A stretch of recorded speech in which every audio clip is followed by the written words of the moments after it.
Pascal Lafargue, bonjour. Bonjour Sandrine. Alors aujourd'hui, on reçoit quelqu'un d'assez extraordinaire puisque vous êtes parapsychologue. Absolument. Alors qu'est-ce que ça veut dire la parapsychologie? Alors la parapsychologie, c'est l'étude et le développement de ces perceptions extrasensorielles, intuitives, cognitives, sensitives.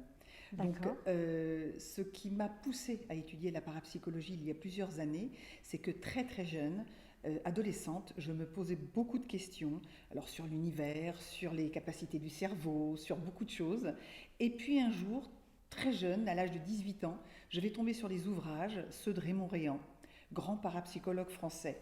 Et en fait, ce qui m'a séduit dans cette démarche, c'est que Raymond, je vais lire la phrase suivante dans son livre. Ce que je fais, d'autres peuvent le faire, et ce que je vois, d'autres peuvent le voir. Et pour moi, il démystifiait la notion de pouvoir que beaucoup prétendent détenir. Alors effectivement, j'ai eu un métier dans l'aéronautique pendant plusieurs années, Qui n'a rien à voir. qui n'a strictement rien à voir, mais j'aime bien ce qui est rationnel. Et un jour, une journaliste m'a définie comme une rationnelle dans l'irrationnel. Et ce qui m'intéressait dans ces livres, c'est qu'il conduisait des travaux avec ses élèves, mais qu'il n'y avait pas de place à la fabulation, puisque les travaux étaient les suivants. En parapsychologie, il y a une technique de base qui s'appelle la psychométrie. La psychométrie, qu'est-ce que c'est? C'est le fait de tenir un objet entre ses mains et par son contact et son toucher pouvoir en raconter son histoire. Et c'est comme ça que j'ai été séduite par le fait de se dire c'est très cadré, c'est très structuré, on sait très bien où on va. Et donc j'ai fait la démarche de m'inscrire à ces cours et études que j'ai suivis pendant près de 8 ans.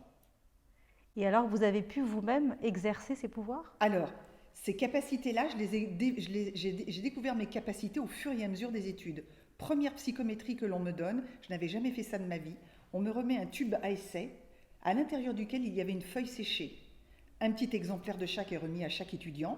J'en prends une dans la main, ce petit tube en verre, et comme nous le demandait le professeur, je me concentre et je pose la question intérieurement, je veux savoir d'où provient cette feuille séchée.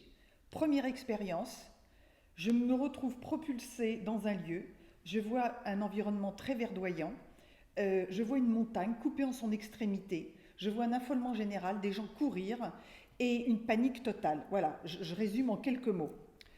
Le temps de concentration se termine, Raymond interroge tous ses étudiants et il m'interroge.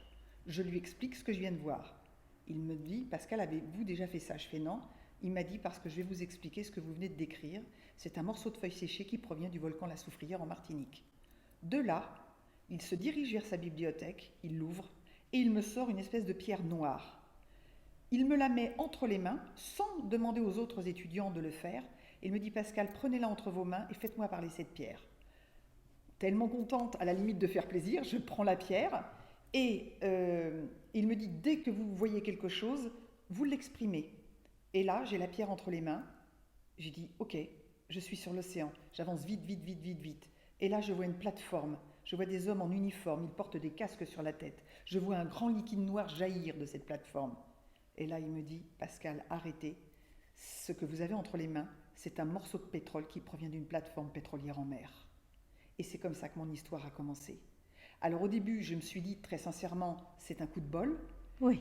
Parce que oui, moi j'aime bien l'essence exacte, puis surtout dans mon métier, tout doit être, il n'y a pas de place à la fabulation, on anticipe et tout est concret.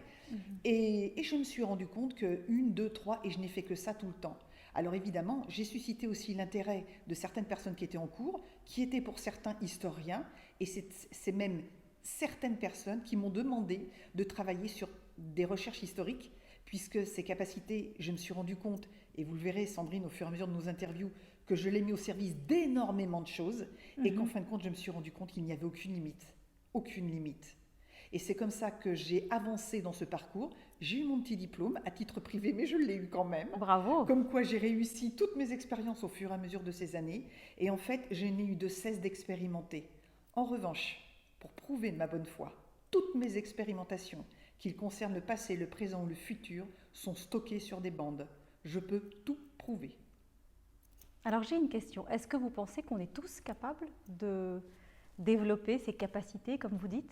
Alors, j'enseigne la parapsychologie depuis maintenant 25 ans, au-delà des 9 ans d'études. Donc ça fait quelques années, hein. C'est ma 25e année d'enseignement. Tout le monde est capable de développer ses capacités extrasensorielles. Tout le monde. Tout le monde est capable de se faire plaisir Après, j'ai envie de vous dire, tout le monde connaît les 26 lettres de l'alphabet, tout le monde connaît les 7 notes de la gamme, et il y aura des Chateaubriand, des Victor Hugo, des Mozart, d'autres personnes qui vont maîtriser dans le subtil l'art en fait. Donc il y aura toujours des gens plus doués que d'autres. Mais ce qu'il faut se dire, c'est que tout le monde est capable de se faire plaisir, tout le monde. Et là je vois quand des élèves, même en première année, arrivent à donner des petites informations qui sont justes et pertinentes, mon Dieu que je les encourage. Et quand je dis que je les encourage, ce n'est pas anodin, et je vais vous dire pourquoi. Parce que la plupart du temps, le vécu de chacun, c'est fait des fois dans la douleur, la souffrance, l'autorité parentale, une structure rigide, austère, et des gens qui n'ont pas forcément été encouragés. Et rien que le fait de dire « je veux savoir ce qu'il y a dans cette enveloppe » ou « je veux savoir d'où provient cette pierre », alors qu'il n'est qu'une volonté par rapport à soi, eh bien, est un handicap intellectuel pour certaines personnes, parce que le « je veux », on leur a toujours interdit.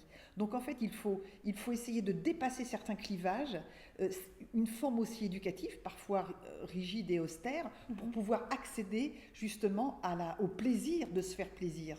C'est tout bête, mais ça commence aussi par un mode éducatif et apprendre aux gens qu'il est peut-être temps maintenant qu'ils prennent confiance en eux. Parce que j'ai découvert une chose, c'est que la psychométrie, au lieu d'être une technique de base en parapsychologie, eh bien c'est une expérience qui permet de se connaître et de se découvrir. Et qu'est-ce qui se cache derrière ça ? J'ai peur de me tromper, le regard de l'autre sur moi. Et si je rate, je vais vraiment passer pour une idiote. Et en même temps, on m'a toujours interdit de dire je veux, donc j'ai peut-être pas le droit d'accéder à certaines choses, parce qu'il y a des familles où il y a des non-dits, des secrets de famille, des choses cachées. Eh bien, tout ça, ça va ressortir dans la psychométrie. Il y a l'aspect technique de l'expérience en elle-même, ce qu'on apprend, mais l'aspect aussi personnel que moi j'observe et je vois. Et du coup, ça m'invite aussi à dire tiens, j'ai compris que cette personne avait tel et tel problème, je sais que là, elle me donne une information, je vais pouvoir l'aider. Mais de toute façon, la parapsychologie, bien sûr que c'est l'étude d'une discipline et qu'on va y apprendre beaucoup de choses, mais c'est aussi un vrai développement personnel qui conduit vers un chemin vers soi et vers une meilleure connaissance de soi. Car à travers toutes les techniques de base que sont la psychométrie, le développement de la clairaudience, la clairvoyance, le dédoublement, et puis ça ce sont les techniques de base. Et puis à côté, on va étudier les contacts avec les défunts, l'entre-deux-vie, la réincarnation, la rétrocognition, la précognition. Je vais m'arrêter là parce qu'il y a beaucoup de choses, parce que j'ai mis au point plein d'autres sujets qui permettent de travailler sur le passé, le présent et le futur. Eh bien, c'est vrai que dans les théories que j'avance, et que ces théories sont soutenues par des centaines d'expériences que j'ai pu faire au fur et à mesure de ces années, eh bien, c'est ce que je présente maintenant et c'est ce dont bénéficient mes élèves en cours aujourd'hui. En tout cas, vos élèves ont beaucoup de chance. On a tous envie d'être vos élèves pour pouvoir justement apprendre toutes ces capacités. Et ce qui est important de dire, c'est que tout le monde peut se faire plaisir. À des niveaux différents, je ne vais pas le mentir, mais tout le monde peut se faire plaisir. Et le plaisir venant, eh ben, on peut gagner encore et davantage, hein, c'est pas terminé. Même en confiance en soi. Mais bien entendu, en confiance en soi, qui dit avoir confiance en soi, qui dit performer dans la psychométrie. Merci Pascal. Je vous en prie. Au revoir, merci beaucoup.